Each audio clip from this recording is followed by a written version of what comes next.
Incredible! This is The Grove Podcast. Hello, my name is Tabs and welcome to episode 137 of the Grove Podcast. Now, I hope you're all doing very well, depending on your loyalties. Hope you've enjoyed the international break.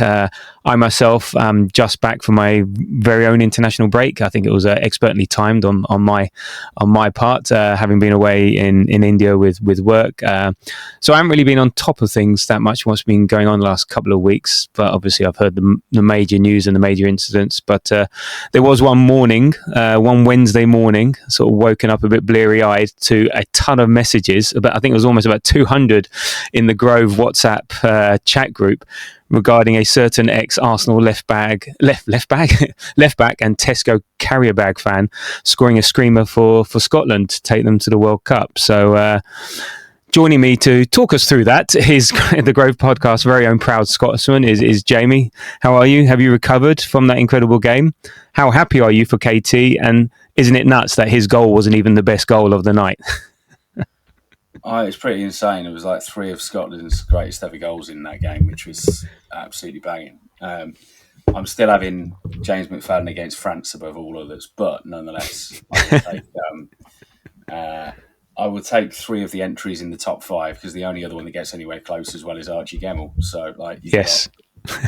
That was the greatest goal for Scotland for about 40 years, followed by then, or 20 odd years, and then followed by a goal that then stood for another 20 years, and then we suddenly had 3 new entrants. So it's pretty decent. I don't know. David Neri often comes up against Brazil in '82.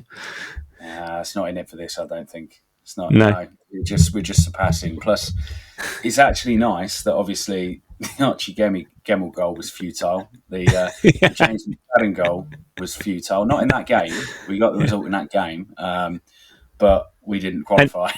And was the David Neri one? Did actually Scotland go 1-0 up against Brazil, and then they got spanked 5-1. Then they got spanked 5-1.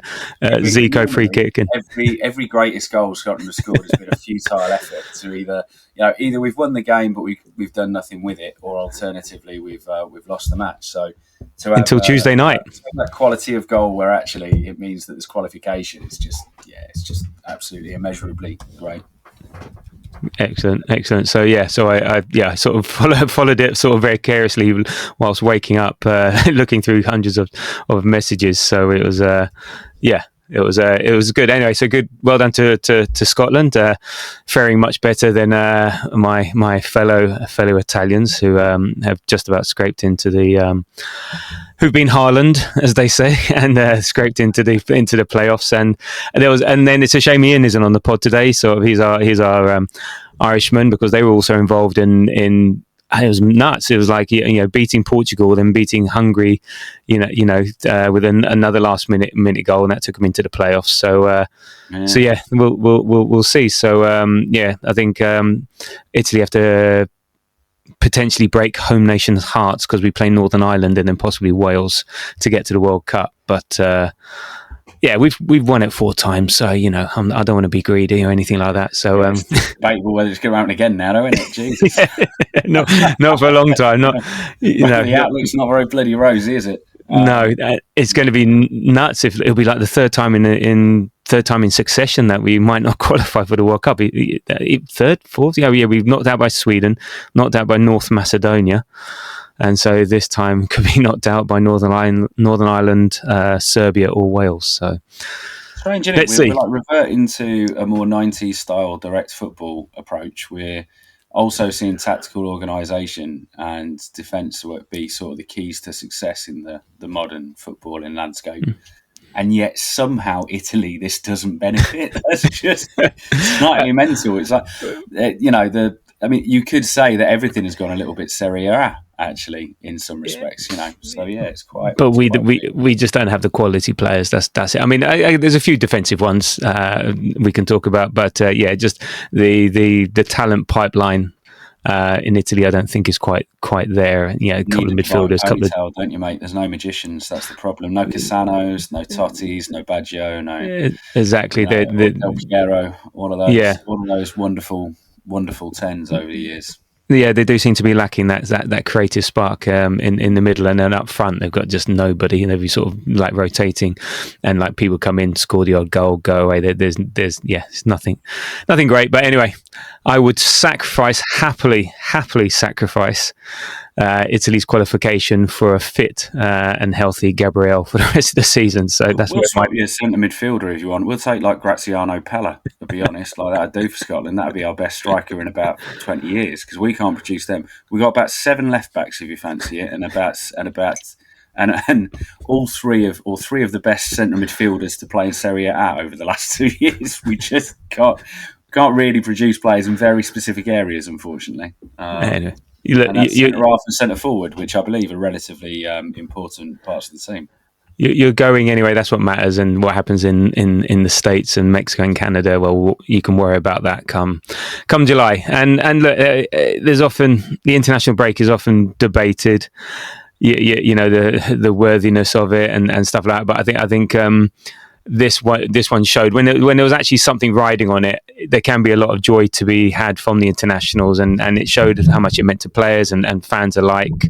You know, especially when there's jeopardy involved or there's a big tournament ahead and you're not guaranteed to go. And I think it's why potentially English supporters of Arsenal or Liverpool or City or whatever, when they sort of bemoan it, is because for them it's a cakewalk and it's all the games seem pointless because they can just put out any 11. They'll qualify.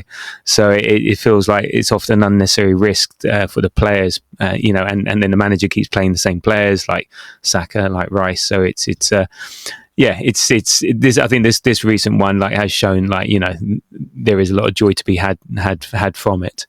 I'll wait a long time to get there, though, wouldn't you? I mean, I absolutely hate the international break most of the time, and that does include watching Scotland, because watching Steve Clarke manage one of the greatest generations of Scottish footballers we've had since the 90s, really. Well, he's done all right. He's gone to 2 Euros and a World Cup. That's pretty good going. This is the frustrating thing, but you have to understand what you watch to get there is complete and utter bilge. I mean, we have stunk our way through games and got results, but it's not easy to watch at all. And on top of that, lots of selection issues for a lot of Scotland fans as well. It's the usual, you think you know better than the manager kind of thing, but I think it's just mainly doesn't, he's got it's like most international managers, they establish who they trust early on and they stick with them. And it did mean we waited a long time to see Lewis Ferguson start getting game time, who was fantastic for Bologna for several seasons now. We've waited a long time to see Lawrence Shankland getting a bit of a chance, and anyone who might potentially score a goal, that's been a real issue with his selection. He really doesn't like people who score 15 or 20 goals, and he really likes people who score 3 in the course of a season. So, but it ain't the weekend to lament that, really, and it has been wonderful seeing it. And I don't disagree that he is at this stage the best Scotland manager since probably Andy Roxburgh. But it is still painful to watch. So having to go through that journey, I just feel like, could we just have a lot less games? Would it be all right if we just? Well, could we just go straight into playoffs? Let's just go straight knockout for the World Cup. 2 years out. Yeah, and you know what? If we're shy early on, then no worries. That's cool. We'll wait another couple of years. But you'll have to play friendlies, unfortunately. But look, it is a tough one. We're so vested in our clubs, and for many of us, I think we would sacrifice international success for domestic success. But for many, it's not like that. For me, that wouldn't be honest, Tabs, or for you, I'd suggest at this particular point in time. Say that again. Neither me nor you have got much to give up these days. So, well, no, but true. But I think at any stage, and especially where we are with Arsenal and stuff like that. But it's always a tricky thing. But but for others, it is just as important. They enjoy it. The players certainly take pride in playing for their country. And again, this season is another one of these odd seasons. Every season, I think there's only one season out of 4 that is actually, every season's odd because it's either post World Cup or pre-tournament, post-tournament. And with this being a World Cup year, there's added incentive for players to ensure that they're in the manager's plans, and the manager wants to maximise the time with their players to prepare for a tournament. So we will talk about Big G later on, but he actually missed out on a Brazil squad because I think he missed one of the friendlies because for the birth of his child. And look, we all see him as okay, the best centre back in the world, but maybe the Brazilian coach doesn't, or at the time, and maybe he wasn't. We would see him like he's got to be a shoo-in, but maybe they don't. So it's always that perspective, and also it's something from an Arsenal perspective. We've built an elite team. Well, guess what happens when you've got elite players? They all play for their country, and they're normally the best players for their country. So you can't have it both ways, and it's just a fact of football in life, and we have to deal with it and take the consequences as is. And it's just football, basically. The what happens, and not much more than that. Yeah, I don't resent our boys playing for the internationally at all, and I know I've sort of argued with you before as well when you've said, why can't we just not let him go? And it's like, he wants to do it. Like, why would you not? But yeah. I just lament the calendar. The calendar's just got too many, and that includes the club game. Both of them are working away at the wrong things. And hence I resent the pause as well. And then, as I say, when your only option is to watch Scotland ultimately end up winning all, like, I kind of have trust in this team to win enough games over the course of a qualifying campaign. I did think that we were going to qualify. I didn't necessarily think we were going to auto. I thought we were going to go through the playoffs. But I thought we'd get to the playoffs, and I felt we had a really good shot in the playoffs. But watching us do it in the most dreadful way imaginable, it's just you're not taking any pleasure in that. Even when we were 1-0 up against Denmark, I went into that that group that you're on about. It was just like, Christ on a bike's hard watching this lot. And luckily later on, actually got a lot more entertaining. But it was all worth it. All worth it to see the look on KT's face. Well, actually, the look on KT's face, he could have smiled for crying out loud. He's just scored a belter in the 93rd minute to take Scotland to the World Cup, and he could at least crack a smile. I mean, look, how happy are you for him? I mean, considering what he's had to put up with from an injury perspective, what he's been through. To sort of have that moment, it must be sort of like huge for him personally, and obviously what it means for his country. And like the last tournament, he knackered himself like in the first game against Germany, celebrating a tackle, and then actually that changed his season, because I don't think he would have stayed with us last season had he been fit. I think we would have moved him on before the season. So, but you must be pretty chuffed for him, and I know you're a big fan of KT as well. Yeah, I adore KT. He's very, very wonderful man, footballer, etc. Love him a bit, and he's the perfect geezer for me. Celtic and Arsenal, all his career at this point, like, this is just boys living my dream. But I think he needed it as well, because I don't know how closely many people follow Scottish football that are from the Arsenal fan base, that aren't a select few of us.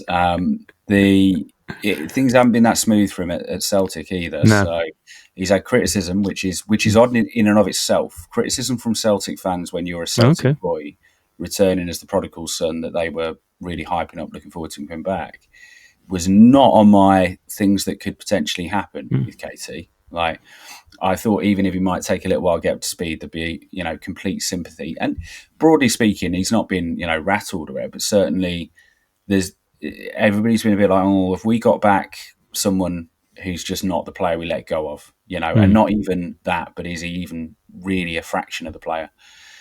And I think that's starting to turn around since Bodgers has gone. Ding dong, the witch is dead. That's good. I think hopefully that will continue to turn around for him. You got to feel like, for the most old-fashioned left back that you've seen in the Premier League in the last few years, the return of Martin O'Neill to Celtic's got to be the right way to go, hasn't it? Really, let's face it. That's funny. That's very funny. Just sort of. What was getting Steve Guppy to play in front of him? I think, but I think really, really needed that. So I wonder if part of it, the not smiling and the running away, it was almost like he was proving a point. I think, and up yours, but there was still an Arsenal element to the goal, because he's a left back coming in off the right hand side to score that goal. What was he doing there? I can't even remember the run up that much at this point. Well, he came from the right hand side. He came from out of the screen from the right hand side and belted it from like the edge of the box. And it was like, hang on, you're the left back. Why he was on the right? I mean, he's playing centre half is probably the biggest thing. So he's playing sort of left centre half with the licence to roam, because of because of Robbo. There you go. Right? You can take the boy out of Arsenal, well, you can't take Arsenal out of the boy. It's because of Robbo. That's the relationship they've had. So he's barely played left back for Scotland in the last 5 or 6 years, really, ever since. Because they both came through very, very similar kind of times, at least in terms of Robertson at Dundee United and then getting his big move to Hull City, and then him at Celtic. They're pretty much Robbo's a couple of years older, but he took longer to break through, whereas KT sort of broke through when he was much younger. So as a result, they kind of dovetailed a little bit in the Scottish team for a bit, and then by the time it was kind of worked out that you must have both of these players in the team, they tried a little bit of KT at left back and Robbo at left wing. That's Andy Robinson from Liverpool. Yeah. Sorry, when he plays for Scotland, he's Robbo. When he plays for Liverpool, he's obviously Andy. He's Robinson. A cunt. Sorry. No, he's not. He's a very nice young man. But yeah, so with Robertson playing at kind of a left wing back for us, that's been the better combination. Has been Robertson goes to left wing back, Casey gets to move forward from centre half, and it looks quite good. Anyway, this is not the Tartan Army podcast, so sorry if it's 16 minutes in. About Ben Gannon Doak for a bit, or mainly about the fact actually the other two goals. Kenny McLean's goal. Yes. Actually, my favourite thing, because I did look it up, the favourite thing about all of that was the commentary. The commentators, the BBC Scotland, I think, radio commentators were very good. I love the pure jingoism about it. There was no hiding, no hiding their joy and stuff. So that was great. But anyway, I think that's enough Scotland talk for one podcast. We're 16 minutes in. You don't want to talk about the Serie A player that did actually score a wonder goal. I think we should get on with today's show, and we'll be focusing. We will look back on a bit on what's been going on over the international break from an Arsenal perspective. And there wasn't any January transfer window preview, including why we should sign Scott McTominay. And no, it's fine. No? We can say you can set up your own splinter podcast. It's fine. So we'll have a look at that. We'll obviously chat about Big G and his injury, and then we're going to obviously look ahead as we take on our friends from Middlesex on Super Sunday. So yeah, before we do that, very quickly, if you can follow, subscribe, leave a rating, comment on the usual podcast apps and on socials, that would be greatly appreciated. Love to see that. Love to hear from you. Anyway, so let's get on with the show and moving on swiftly. The big news that came out, I think Wednesday, I think it was about Gabriel picking up, I think it was an abductor or thigh injury sustained sort of 64th minute during a friendly against Senegal at the Emirates. Apparently before the game, he was warming up on his own. He wasn't training on his own, but I think he was warming up on his own, so which suggests it was something borderline about him. And they didn't want to stress anything pre-game. And then in today's press conference, we're recording Friday afternoon, and the press conference had just been done, and Mikel Arteta said Gabriel is unfortunately picked up an injury with the national team. He will be out for weeks, and that's FOR weeks, so we don't know how long. Some say 1 month, 4 weeks, some say 2 months to 8 weeks. So, we need to have another scan next Wednesday. We will have a timeline much more clearly than we have at the moment, etc., etc. So, how did you take that news? How do you feel about the injury? Just one of those things? Anything that could be done to avoid it? Anyone to blame? On the latter 2 points, absolutely zero opinion. I don't think I know anything about that. But yeah, I'm good. It's, he's, as you said earlier, you mentioned him as being potentially the best centre half in the world. Probably is. It's, for me, it's, that is going. The positive side is Hincapié and Mosquera. Whichever one of the two of them is asked to step in, I trust them to do a really good job. Will it be as good a job as Gabriel? Probably not. But nonetheless, that's a hell of a couple of deputies to be able to take their place. So, you just got to back them now. It could be a really good. I think this might be Hincapié's opportunity now, and could be a super, super one for him. And I mean, it does speak to the depth that I'm so unfazed by it, in part as well, because even if you could have the two of them injured, and then you just go, it's fine, we'll play Ricardo Calafiori there and stick somebody in at left back, of which we have a lot of now as well. Like it just feels like it's a massive shame. He's very, very difficult to replace. Mm. It's an opportunity for somebody else to come in and do the job, and that's happened in midfield for us. Whilst Martin Odegaard's been injured, whilst at the time when Saka was injured, etc. Same thing, next man up, and I think that those are pretty capable fellas to be able to move in there. What do you think?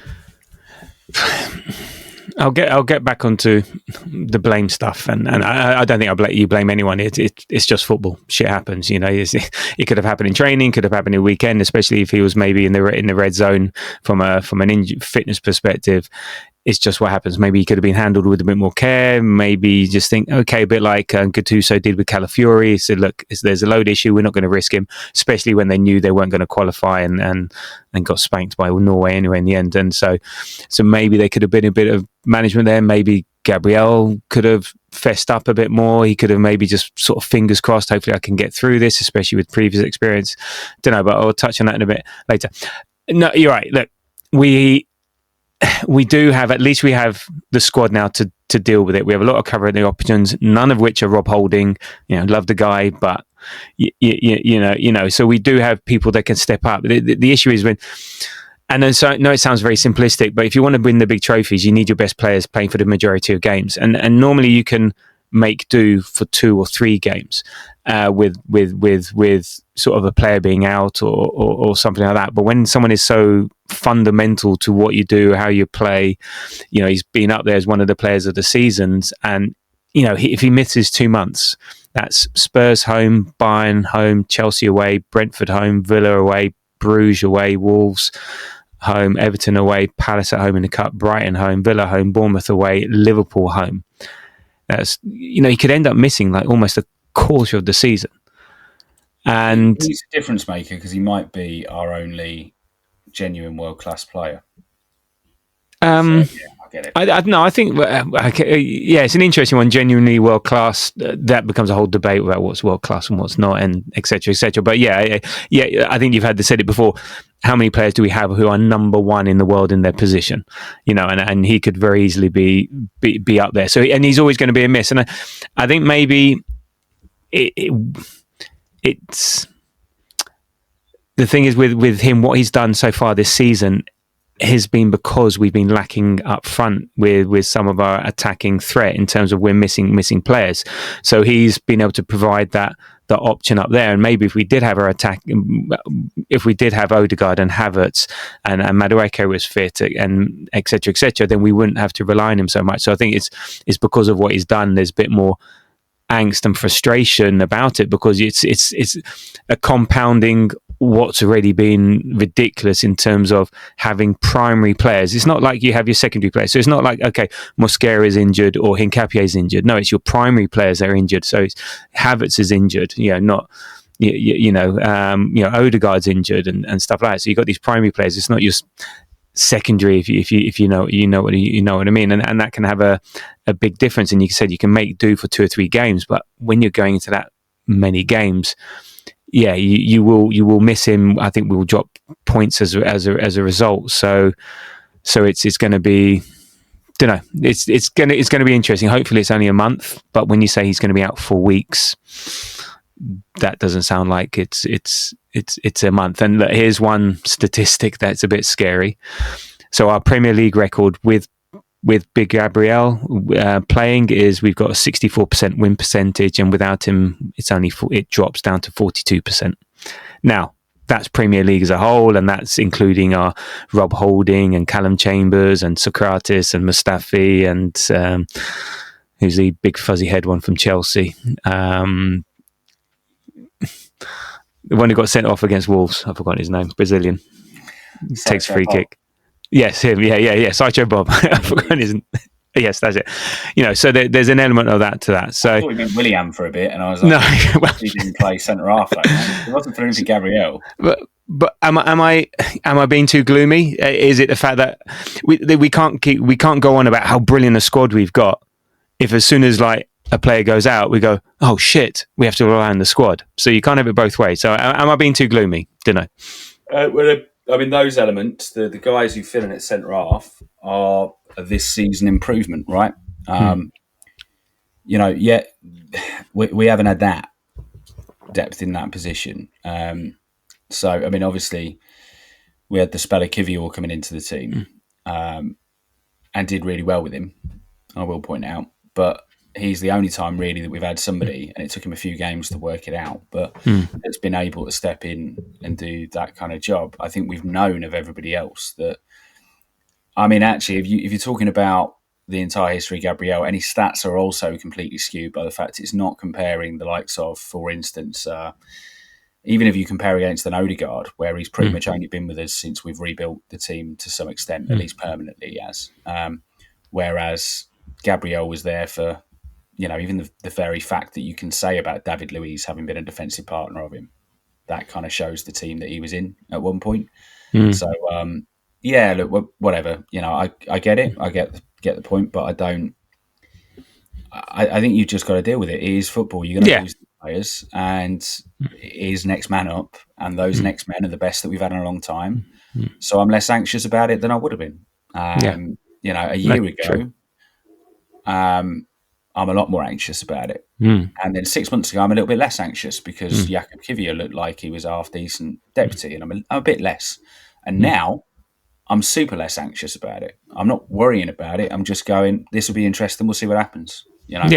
Are we a weaker team without Gabriel? Of course we are. You're without, for me, top 3 centre-halves in the world. It really helps when you've got one of the top 5 centre-halves in the world still in place. Next to him. And you've got probably top 2 right-backs in the world, sat at right-back. And you've got a fella who's making a very good case that by the end of this season, we could well be talking about him being in the top few left-backs in the world. Sat at left-back. And then you've then got the deputies. So it's not, for me, it's not actually just about who's deputising and who might be stepping in. I think that's the other bit too, is that you've got, Jurriën Timber and Ricardo Calafiori are having fantastic seasons and are currently, for me, one of them is by far head and shoulders better than everybody else in the Premier League in Jurriën Timber's case. And Ricardo Calafiori, it's almost harder to determine because you're not sure what the hell he is half the time. Yeah, he's not really a traditional left back, is he? So, but my God, he's doing that. I don't know of anyone who stands out in the Premier League as much as him at left back at the moment, with probably the exception of Nico Riley at City, who's a very different player. But those, he is absolutely fantastic. So when you combine all of those things and you say we've got the Zubimeni shield as well, which I think is the best shield we've had in that period of time at the Arsenal, I think he has got to that stage now, then you should absolutely be able to deal without that world-class player and still be a better team than the vast majority of sides. And against Bayern, I'm probably more worried to a certain extent because that's where you want those true world-class difference makers maybe. But you've got to deal with it, and you've got to. I've just got to feel pretty good about the situation that we find ourselves in to be able to try and do that. And no, I agree. Again, in isolation, I think I'd be fully on board with that. I think it's just a compound with everything else around it. So it's just another key element of our team that's out, and there's only so many blows you can take and keep moving forward, to sort of paraphrase Rocky. But an interesting conversation happened the other day with Wayne Rooney on something. I don't know what he was on, but he was talking actually about injuries and saying, I can't remember who. I think an Arsenal fan. It might have been on the Sky thing, the Gary Neville bit and whatever, when they speak to the fans. The Jamie Carragher and all that. An Arsenal fan was basically just talking about the number of injuries that we had and how much better it would be once you get all the injured players back. And he made an interesting little point where he's like, don't think you want them all back. You sort of always want to have some of them injured, because if you have too many of them fit, it is that much harder to keep them all. Well, you are banking on that. You are banking on a few of them being out at some point in the season, so you don't have that everyone kind of making the point in his career anyway. Yeah. It was better sometimes when you had a few injuries in the squad, because if you didn't have any at all, you just were in that position where some people were always getting the hump, effectively, and not seeing the opportunities. So it was. I just thought that was kind of interesting, and I think our squad probably is there now, right? Whereas, and so weirdly, I think I get you, but part of the reason we've had so many injuries is because our squad's so fucking huge. Literally, the risk factor is multiplied with each individual you introduce to the squad. The chances of injury occurring will increase the more number of first team players that you have in a squad. It's interesting take. That is very simply the way that risk works. Okay. So I'm not that upset about the injuries this season. I think most of them have been ones you just have to deal with throughout a season with a big squad. I'll be upset if we don't win something. I'll be upset if we don't win something as a result. Yeah, I just kind of feel like there's a little bit of lots of people are going into this all the time and like, oh, such injuries. Yeah, fuck off, it's fine. We've got the squad. No, but it's the number. It's number of injuries and who's being injured. So look, you take Liverpool last year. You take if Van Dijk or Salah gets injured for any length of period of time, they don't win the league. So they got absolutely no, exactly. So all I'm going is all I'm doing is throwing my toys out the pram and go, why can't we be lucky? I'm just being a big baby. I'm being an entitled Arsenal fan. Squad, weirdly, does mean. From a pure X's and O's perspective, like there are going to be less first teamers injured at any given time when they had a first team squad that was effectively 18 players with then 7 that drafted him from the reserve. As I said, I'm being an entitled Arsenal fan who's getting upset is that why isn't that going our way? I want to win the league and why can't things be fucking easy? Jesus Christ. That's all it is. I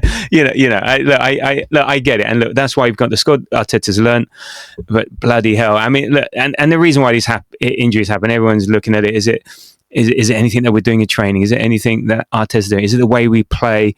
Is there anything like that? But I just looked at today's press conferences, that have gone about. And Liverpool, Wirtz is going to be out, and I think Connor Bradley's going to be out. And look, for me, it's just three things. It's load, the increased pace, and intensity of the modern game, and luck. And the sheer volumes of games that are played, when you multiply all of that together over 10, 11 months across domestic, European, international competition, it's going to lead to load-based muscular injuries. And each association wants their piece of flesh, and they won't give an inch.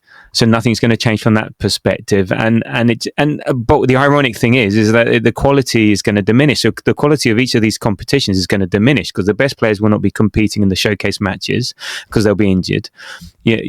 Or big clubs will just hoard all the top talent to mitigate the fact that there's injury. So therefore the competition diminishes and it just becomes the same old. No matter what they do with the various financial sort of regulations and stuff, it's still going to be that. So it's sort of eating itself in a way. And what was interesting, and I shared with the group, I don't know if you did watch the video, the Steve Kerr, who's the coach of the for God's sake, Golden State Warriors basketball team. Golden State basketball team. And it was just perfect timing.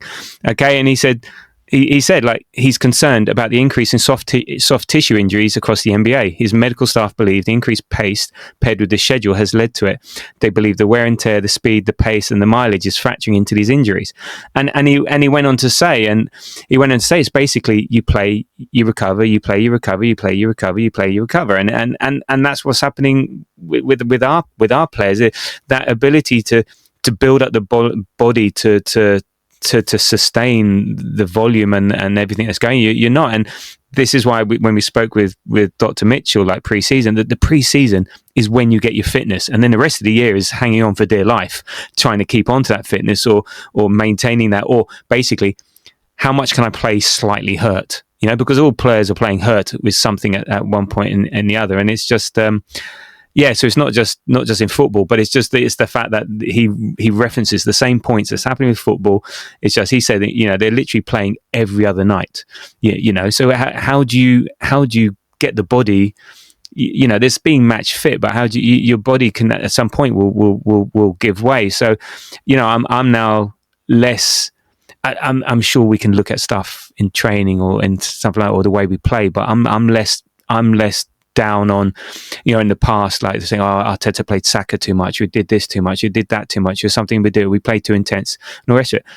But actually, if you look at the way we play now, we play in fits and starts. And when people complain about the horseshoe of death, that's partly needed to bit of an in-game recovery to then go again. So people are managing themselves, so they're not furiously going 100% all the time. They're trying to manage themselves, and maybe it's not just we can't find a way through. Maybe it's like, right, let's have a breather, and then we go again. So it's there is no answer, unfortunately. Well, essentially, I've kind of been at that for a long time. Like and it's not just football. There is a degree of the more finely tuned athletes that we produce across professional sport, which is happening across all those sports, the more that we get to a point where those finely tuned athletes are of such a high quality, none of them get to rest for a start, because you need to finely honed athlete in every single bloody game, because there's no easy game anymore. You can't rest in the same way that you used to.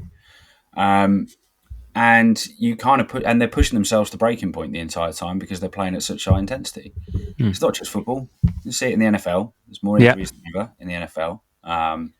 There's more injuries than ever in rugby. I'd say NFL is more impact though, injuries, just because of the nature of the game. No, is it?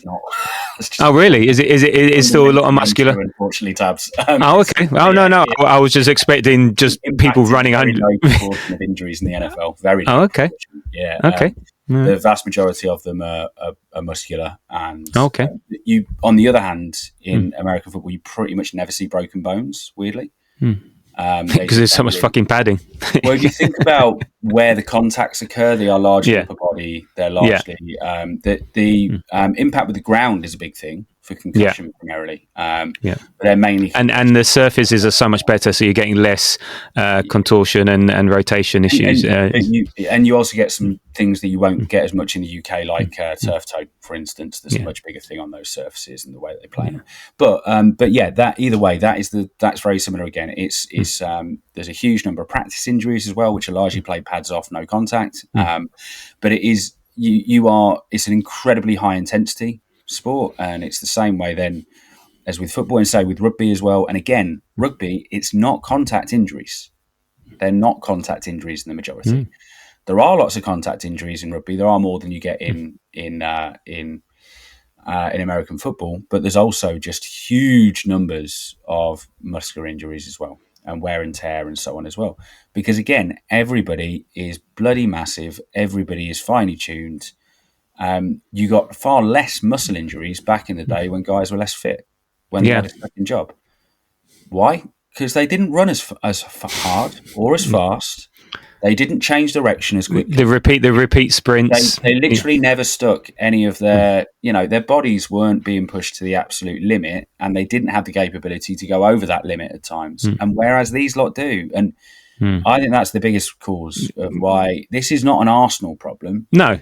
It was an Arsenal problem when we used to have a shit ton of little soft tissue injuries all the time in the Wenger years in at one particular point in time, no doubt. And I always said that was a player profile issue. We had little twisty players, and they did it primarily not by getting hurt by Stokes, as people like to think, but actually the majority of the time it was all bloody knee complaints, and it was always turning. And it wasn't about getting caught. It was studs get caught in the bloody ground and all sorts of bits and bobs, right?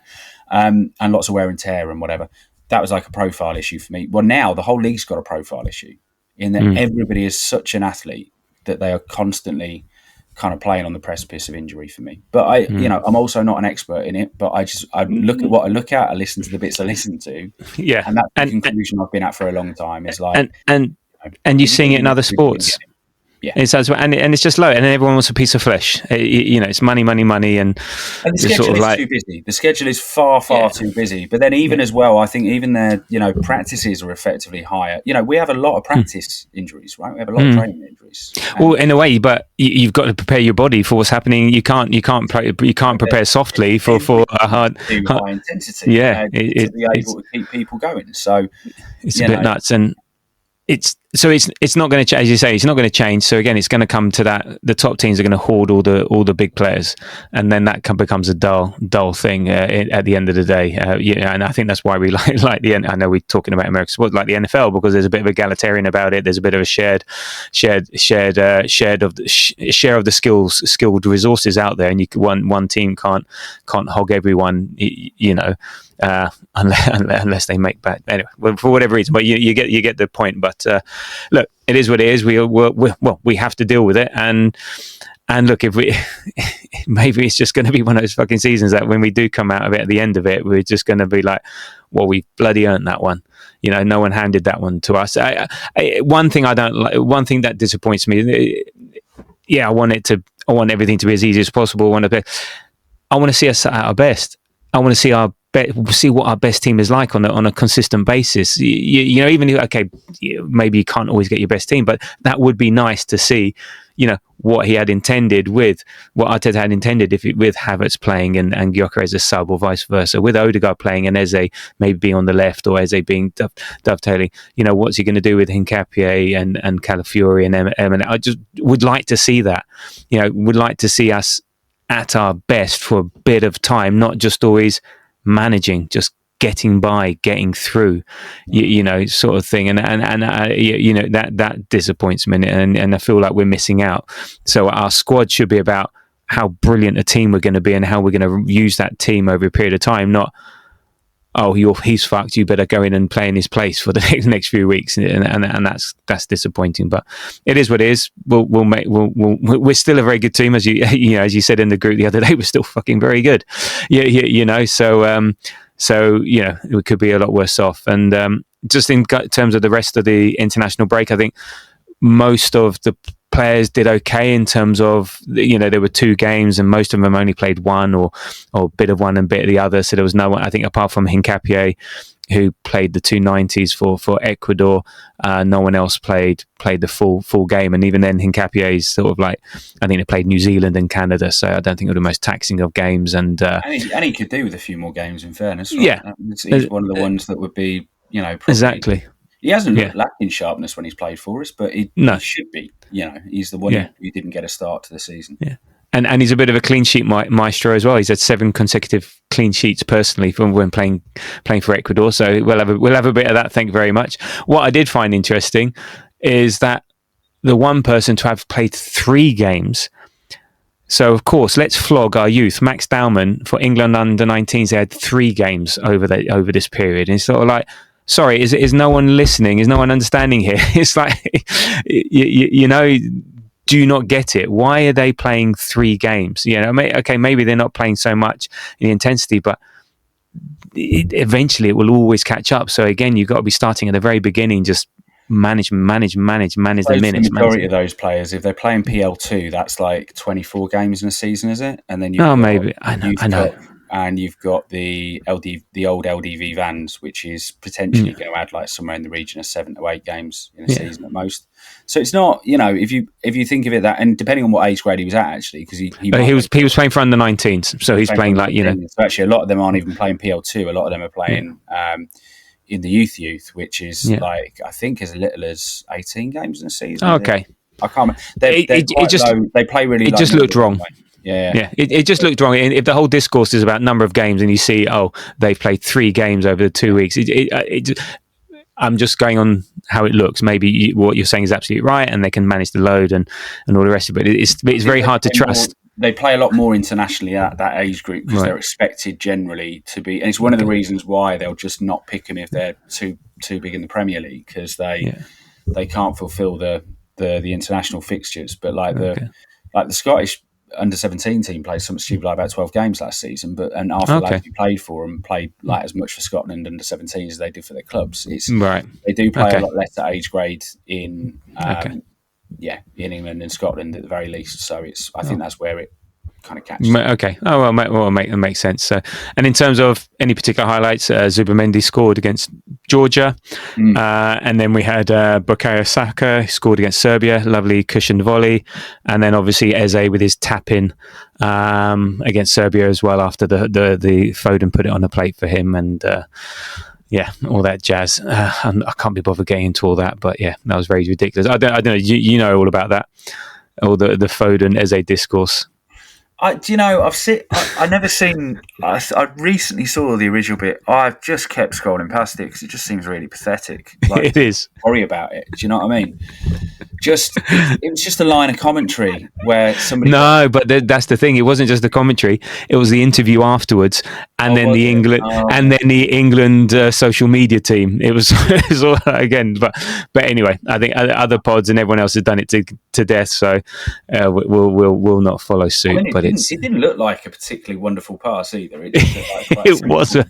Quite a simple outside pass to Eze, who then has bent in a bit of a butte. It was. I didn't watch the game, so I didn't see the full context. That's the whole irony of it. And there we go. But anyway, in watching England coast to any kind of victory, I'll watch the Arsenal players' goals, and that's about it. Yeah, indeed. And so that's the international break. So that's over. So the next one now, not until March. So it's Arsenal from now until March. So, and yeah, there's a whole load of games. And then the only other bit of, other bits of news. Sounds like Saka is very near to agreeing a new contract, which is good. And then the other bit of news was that the Visit Rwanda shirt sleeve sponsorship will be coming to an end at the end of the season, which I think is a bit of a surprise because I think there was talk about trending towards an extension, and it's not like KSE. The action groups have probably helped a little bit with that, to be honest. So there's been a lot of activity around protests around that deal, and I wouldn't be surprised if they just understand it's not a big enough deal to justify the upset. Yeah, I mean, I don't know how much we'd get from it. You know, somewhere between 10 and 15 million, maybe. I have no idea. But it's not like KSC have also fallen out with them because they've just signed a big deal with the LA Rams. Partnership in the US, so they're obviously still working with them. So maybe it's just from an Arsenal perspective. But it's interesting what's going to happen next because it's the old cognit. I can't even say the bloody word. Cognitive dissonance. We've got Emirates on the front of our shirt and we've got used to that, but it's not like they're a shining light on certain aspects of humanity either, sort of thing. So it's a tough one, and when you're involved with sports sponsorship, there's always going to be when you're dealing with billionaires and billionaire country billionaire organizations. And I've lost Jamie. Yeah, when you're dealing with billionaires and multimillionaires and sponsorship in sports, you dig deep enough into anything, you're always going to find something. So I think it's a good thing that we've stopped the sponsorship, but we can't. I don't think anyone's going to get too excited just yet because we don't know what we're going to get going forward. Likely, some crypto betting company or whatever, which is. I was literally about to say a bit of betting would be an intelligent suggestion, wouldn't it? Yeah, but so let's see. It's the nature of the beast, and we sometimes have to turn a blind eye to certain things, and I guess there's a certain limit to what we'll accept, or basically what you get used to. So let's see. So it could be a case of out the frying pan and into the fire, but let's open up and let's see. So there we go. Right.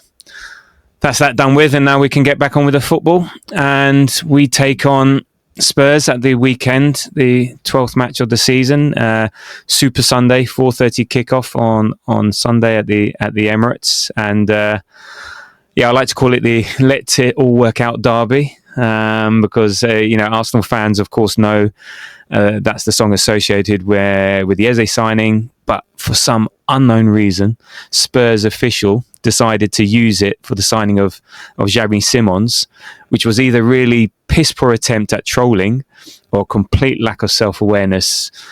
Anyway, it was quite ridiculous if you ask me. But some stats before I ask you what you're looking forward to and not looking forward to about the game. Arsenal have kept, and this is from Albinho, so thank you, Albinho. Arsenal have kept just one clean sheet in their last 12 Premier League games against Spurs at the Emirates.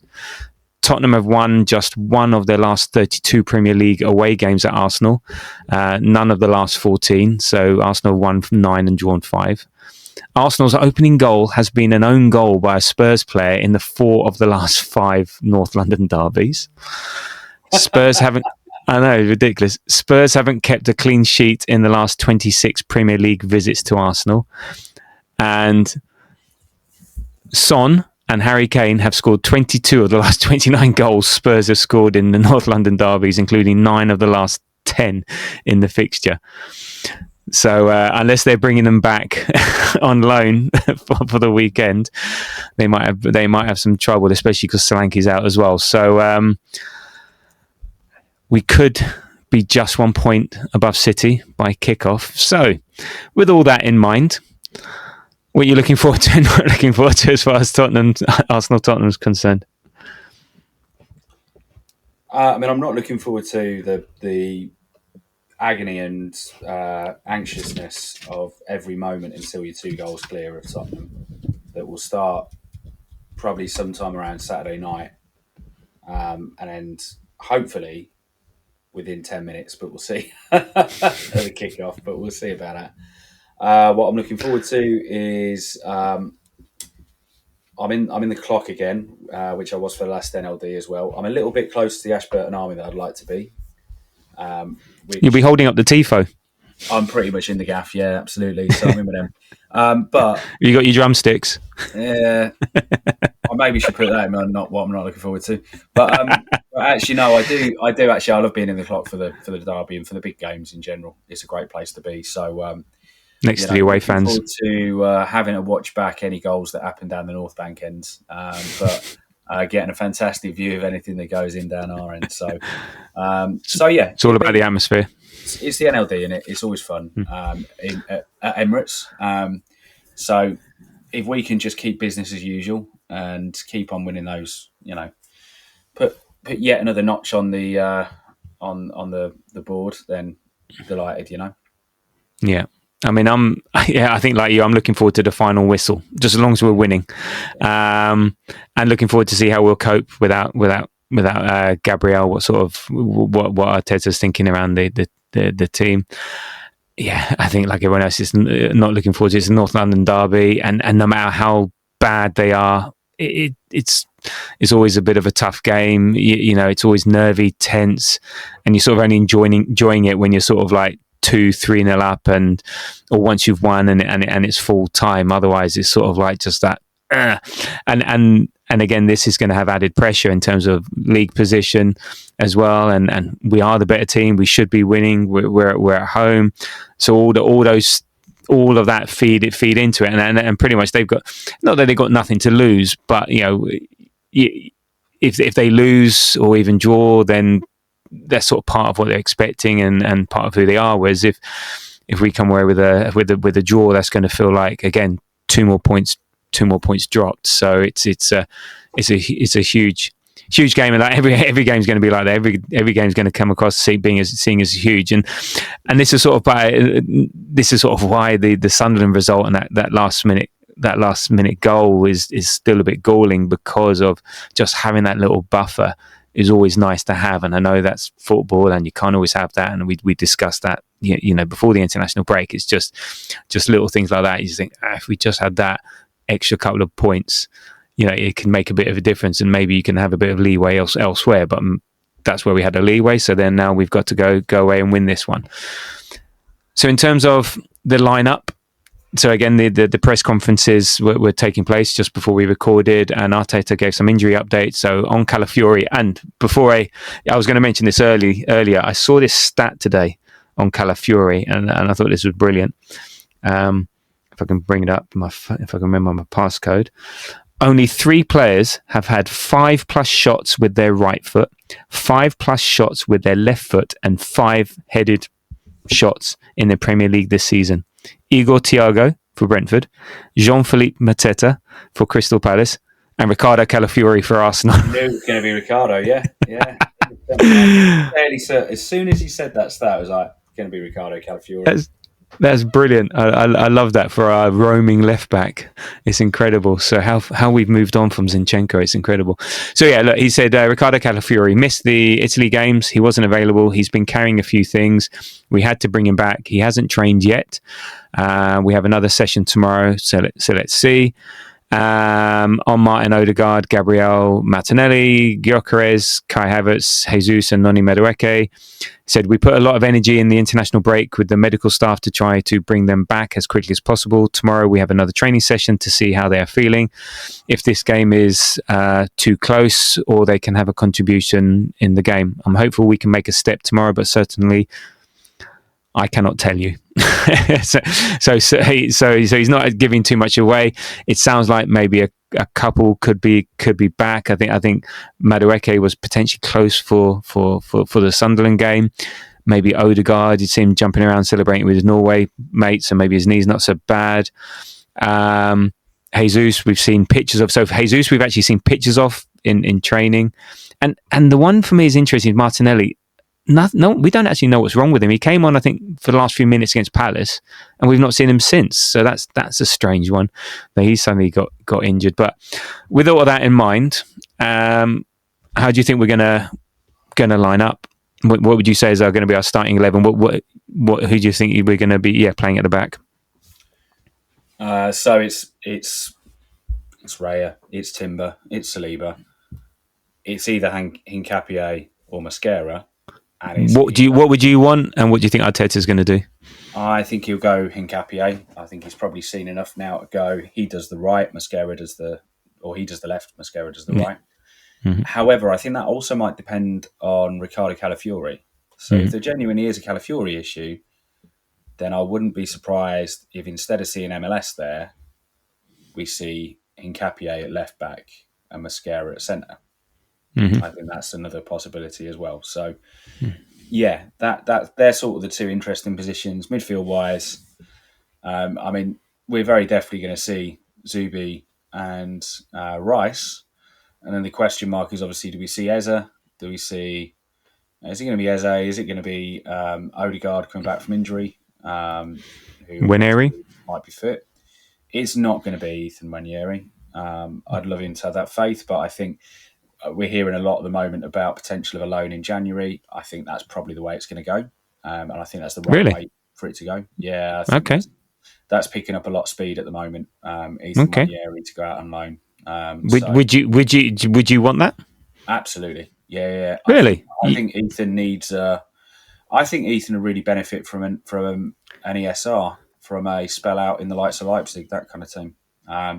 Somewhere he just goes, he gets to be a really central figure, playing in his preferred position, and have a good 6 months doing it. Okay. Because no, I wouldn't countenance it. I would just think, he's still 18. He's still loads of time in his development, and actually they see it as being that he needs it for his development at the moment. And I would agree. I think he won't get anything out of playing PL2. But no, true. No, but if he goes on loan, you have to. It's so hard to find the right club because you're going to get an untested 18-year-old. So how many and you want him to play in a certain way? He's had quite a bit of football, and I would but if you're a manager. If you're a manager whose job's on the line, do you put your faith in a 18-year-old on loan from Arsenal? I think you've got Serge Gnabry in your head there, and I think if you look at what we do now with our loan management, we have proven since we brought in Ben, whatever his chops is, the loan manager, that we get those loans much better. We do tend to get players in the right teams where they can have an impact and ultimately can come back to us as a better player or alternatively find a different future for themselves. But I have no doubt there is a loan out there that will suit Ethan Nwaneri, and I think he's talented enough to take the opportunity. And I think, if he had the kind of loan that you look at the loans to Germany that either ESR or Reece Nelson land, I think they would be potentially the kind of moves I'll be thinking about for him. Okay. But I think given the injuries we've had this season, I think there's just no way we're letting anyone go on loan. And yet he's still not getting minutes. And he's fine. He's young. He's got plenty of time. So I agree. Overall, and he's got a 5-year contract. So I think a loan is a really good potential development point. Next year potentially, but I wouldn't send him out halfway through the season. Next year, then you can go into the season knowing that you won't have him. I think second half of the season is quite often preferred for developmental players because you get them first half of the season when you've got more cup games you can play them in. You've got more of a chance to be able to do that. They get to spend a decent amount of time around the pros. They do the full pre-season with you, etc., etc. And then second half, you send them out to somewhere where they have a clear need, where there's nobody's emerged in that position in that team that's going to displace them. That potentially could happen if they're out there for the whole year.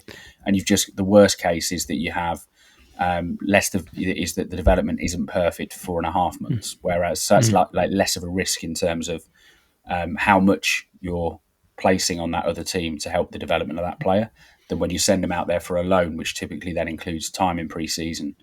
But anyway, that's sort of again bits that I've heard from the Athletic at some point. Yeah, but, No, I just can't see it happening because Ethan would be great. Yeah, maybe it would be development. I don't think it because there may be a few, even if it's just 2 or 3 games. Big boy to prove himself to footballers around him, and he's not going to get the opportunity to do it with us at this particular moment in time. Well, he'll play against Brighton at home in the cup, and he'll play in the first round of the FA Cup, and he'll play against. Those games are over by January, aren't they? So. Karat, he'll play in January and stuff like that. So I still think there's enough there. It's late January as well. And again, we are arguing over a total hypothetical. But for me, absolutely. That's where I am. That's all. I totally appreciate your point. I get you, but I come at it from the other side of I think sending him on a cheeky, what is effectively 3.5 months if you send him out end of Jan. 3.5 months of business end of the season where we at least will know at that point in time, have we currently got at least 2 fit players in his position, or even just, one of them, but he's so far ahead. And then you go, okay, if you can't envisage giving Ethan Nwaneri 5 starts between then and the end of the season, which would take a hell of a lot, then I think you let him go and get 15 first team games under his belt, and that'd be fantastic. Well, let's see. So, and then that's fine. And then who up front? Well, then benefited Francis Coquelin, Jack Wilshere. As we said, Reece Nelson and Eddie Nketiah. Well, actually, Eddie less so from loans. Actually, I will. But I'm just the Leeds one. The sort of Leeds didn't work out. I guess it's risk reward. There's lots of them. ESR it worked out really well for. And actually, but who were we? But look who we were at the time. We weren't title chasing at the time, and I think we need everyone, all hands on deck. And even if he just gives Odegaard 15 minutes at the end of a few games, that could mount up to an extra game. It's the detriment of the asset. We've got the asset for he's 80. He's only just turned.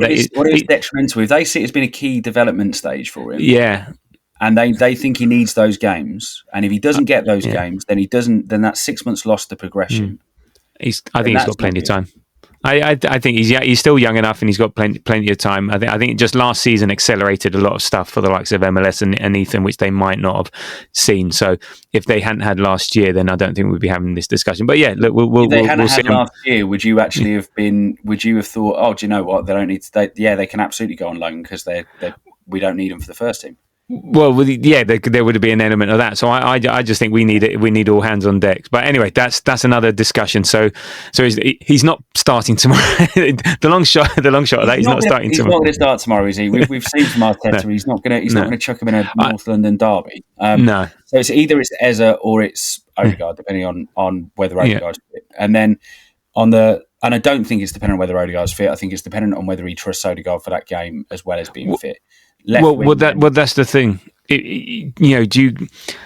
Do you bring them back? Are they ready to start a game of that intensity, considering they've been out for so long? No, I think he start Eze, but we have seen him do it. We have seen him bring Odegaard straight back in. Yeah, Odegaard particularly. The way he did Chelsea away last year. Odegaard is more likely to do it than anyone else, right? Odegaard, Gabriel. It's those cornerstone players, Saka, anyone else. I think he would work. They'd work their way back in. But I think we will see. I think we could see Odo. I still think it's 50-50 just because Ez is such a capable player and has been there for so many games now. And then potentially, raises then what does the left wing look like? Because Trossard's on brilliant form, but if Odo does come back, then Ez is suddenly competing for left as well. Yeah. So it is an interesting selection. The most interesting out of all of them for me is striker in the whole team. Well, we haven't got one. It's interesting because we don't have one. So probably Mikel Merino. Yeah. There's a little part of me that would half like to see if Odegaard were fit, that would half like to see a bit of an experiment with Eberechi Eze as a false nine. Actually, actually, I can't remember, against Sunderland when Mourinho went walkabout. Yeah. In the nicest possible way, Eze was the front man. He would take the number. He would take the number 9. He picks up those positions nicely enough. And he's such a good striker. He's more likely to put Trossard up front and have Eze on the left if we're not going to have Mourinho. Well, but I'm just curious about. Yeah. But then they would interchange. So again, would be fairly fluid. Like Saka go over to the left. It'd be a bit in the middle. When I say false nine, I mean proper false nine. Proper false nine. So even Havertz, is to me not much of a false nine. He's just a 9 when he plays. But yeah, it is actually. I mean, that stimulated a lot more conversation over the 11 than we've had most of the time. There are some interesting bits. There are some gaps, and I think that's just mainly it's post international window, and some players are close to fitness. So the question marks are going to be made up by truthfully. What do the fitness tests that probably happen today at the end of their session at Colney today or tomorrow? What do they reveal? And it's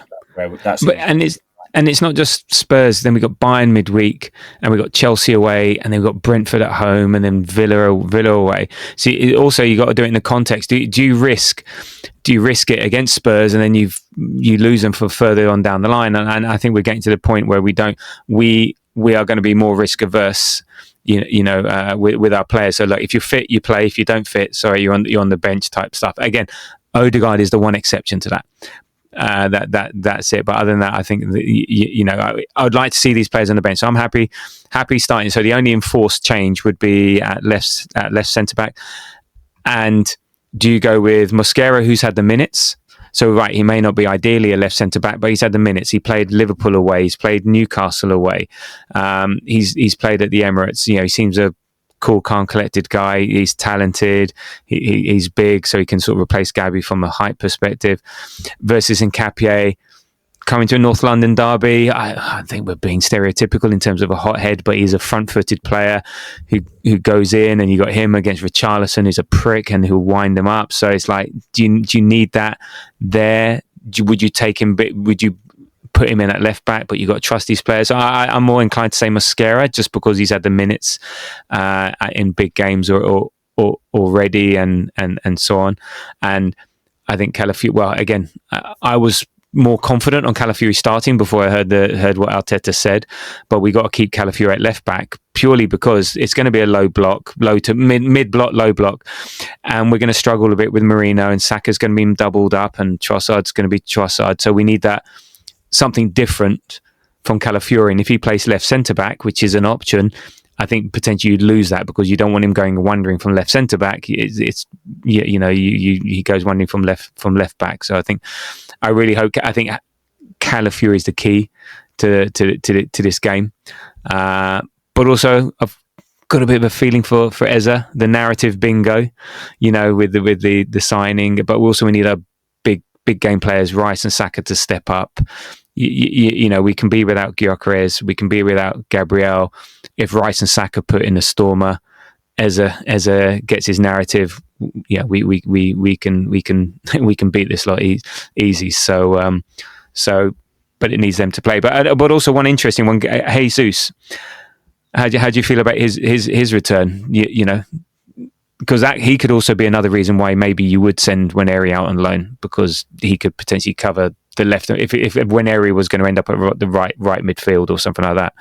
Yeah, so good to see him. Quite excited. Yeah, I think it's great to have a Jesus there, and I think when you get to the point where Jesus isn't your main number 9, that's a fantastic position to have him in. To be frank, the options that he gives you, the impact that he can have. I'm actually genuinely excited to have him back around the gaff. Yeah. He can cover across the front three. Where he's at, he's not played for so long. Difficult. But, put it on for 10 minutes to run it. To put him on to 10 minutes, run around a lot, get in people's faces. We needed that at Sunderland. If we could have had just 10 minutes of Jesus against Sunderland, it would have been a different game, different ending. If 10 minutes of Madueke, would have been a different ending. Yeah. And I think Jesus is a lad who's only really suffered for the Arsenal when he lost confidence at times. And I wonder if the lack of pressure that he should be under now, and I wonder if he comes back from something like a big injury and is just grateful to be playing, not feeling the pressure and just plays with a smile on his face.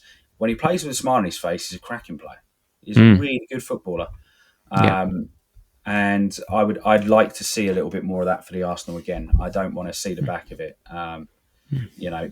He's not in the position that Zinchenko was in, where I think Zinchenko hit a point where he was so far off the standard of the team that he had very little role to play, even in as a role playing sort of drifting in and out the team sort of player. Jesus totally has that. Jesus is still good enough to have an impact on our performances going forward.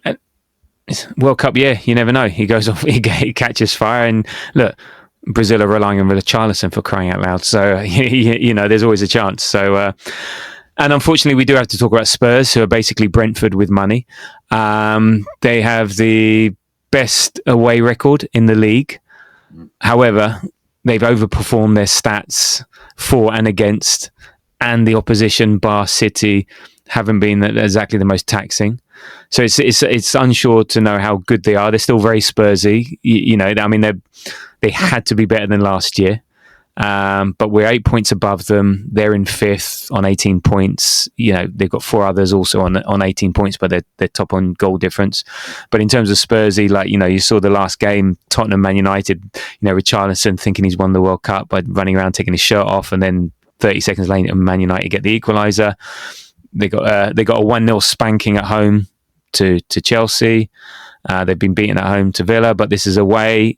They got Thomas Frank, who's caused us trouble with their Brentford teams.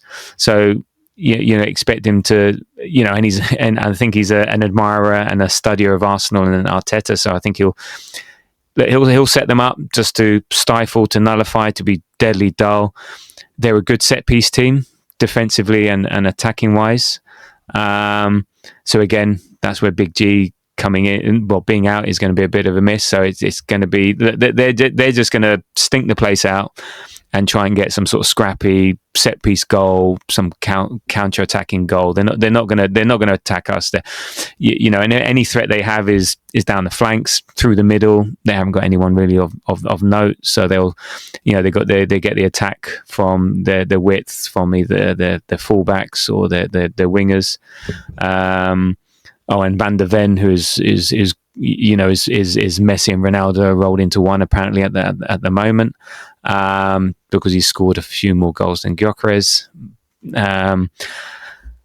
But if you look, but they've also suffered a lot of injuries recently. If you think ours was bad, theirs was pretty bad. They had the likes of Archie Gray, Ben Davis, Kulusevski, Solanke, Maddison, Bergvall, Kudus, Dragusin, Kolomoani, and Bissouma. All injured. Yeah. But unfortunately for us, Sarr, Bergvall, Kolomoani, and Kudus have all trained, and apparently they're available. And some of the other no marks, apparently they've trained, and they might be available to start as well. So they're getting their players back, but they'll have the same problem. Do you bring these players back in to start? Considering they've been out, how fit will they be? But so it's not going to be easy, never is. But how do you see this one panning? How do you see this one panning out, and what's your prediction? It's a tough one. I'm mainly worried in terms of the matchup by the lack of centre forward, whilst going up against probably the second best centre half partnership in the Premier League. That's a little bit of a concern for me. And actually, I say second best partnership. I think about 75 to 25% of that is 75% of that partnership is Van der Ven. 25% Christian Romero. I think it's a little bit overrated at times, but very good. Yeah, Mickey Van der Ven is absolutely phenomenal as a centre half, and probably is he, or is he just reliant on his pace? Is he actually any good as a centre half? Absolutely phenomenal. I will not have it any other way. He is a brilliant footballer, but as overall, we should be able to get out and win the game. And we're at the Emirates where we normally beat them. And everything that you've told me so far has lured me into a massively false sense of security. I'm not going to shit. I'm very relaxed now. I know we're going to win 3-0 because apparently they're a bunch of no marks. I didn't say that. I just said they're Spursy and they're boring. You did say the other no marks. Right. Ben Davis, Dragusin and Archie Gray. Jesus, if you're going to be worried about them, then you've got bigger problems. Okay. Ben Davis is this world that I worry about in the NLD the most, I think, to be honest. Those sort of just dickheads, But anyway, so no, I think we'll have enough in the tank to beat them. So you've got to go out and try and beat teams like Tottenham, but they are a much better team than they have been probably for 2 seasons now. So this is the strongest team to come to the Emirates, I think, since City. Since they were last a good team. Simple as that, really. Last season they were shite. Tail end of the season before they were shite. I know, but we only beat them 2-1, didn't we? It's like, yeah, exactly. And we only beat them 1-0 away. They'll still get up for it, and that's what it is. So, but I do think that we should win this game. Okay, and the other thing to take into account, it's after the international break, so I think we score first, we win, because I think we win easy. So I think we need to get off to a fast start, use the energy of the crowd. But it's after the international break, and our first halves haven't been great this season, and particularly after international break, we don't have that rhythm, we don't have that flow. I think we need to turn that. We really need to use the energy of the crowd. And it's a 4:30 kickoff, so everyone's going to be absolutely smashed on both sides. And also because we don't have much change up on the bench, we really need to take advantage of the first 11 that we have out there, because depending on who comes back, we might have a Martinelli, we might have a Madueke for 15-20 minutes. Do you want to rely on them? You're losing, or it's a draw for them to get you the result. You don't mind bringing them on to hold on to a result, but for them to actually get you the result. So I think we're really relying on the starting 11 to get us like getting at half time, 2-0 up, shut up shop type stuff. But it won't be easy. I think the crowd will have to be patient, because as I said, Spurs are just going to stink the place out. And the other thing is Michael Oliver is ref. The last time he refed was when he sent off MLS incorrectly. He also last season sent off Trossard, also I think incorrectly for me. He's also the man who did the double yellow, Nelly at Wolves. The socials all have it in for him, and rightly so, if you ask me. However, Arsenal have won 7 and lost just 1 of the last 10 Premier League games Oliver's officiated. So I'll take those odds. However, there have been 3 red cards in the last 3 Arsenal games officiated by Oliver as well. So it's like, do you care? Not really. No, I didn't think you would. I just remember last time it was like, fuck you, Michael Oliver. That was my send-off after Wolves game. But it is what it is. Do you know what? I get it. There's some hatches to bury with the man. I think certainly some of our worst decisions have come with him. But you can find fault with every referee. There's always going to be something there. So I'm also fairly sure as well there's about 5 other teams in the Premier League have major hatchets to bury with Michael Oliver as well. So it's just, apart from City, he's a shite ref. That's it. That kind of is about it for me. So come on then. What do you predict, other than pain, to misquote Mr. T from Rocky 3? What are you predicting? A riot. Very good, very good. I'm going to go with 2. I'm going to go with 2-1. Yeah, Arsenal Spurs is a very 2-1-y type game, isn't it? But it's also like a fucking 5-3 game and a 4-all. Yeah, but it's never a nil. No. When was the last? Has there ever been a 0-0 at the Emirates? Well, no. So, let's ignore the friendly in Singapore or Hong Kong, wherever it was. So, 2-1 at the Emirates last year, 1-0 away at their place, 3-2 at their place, 2-2 at the Emirates, 2-0 at their place, 3-1 at the Emirates. We lost 3-0 at their place, 3-1 at the Emirates. So,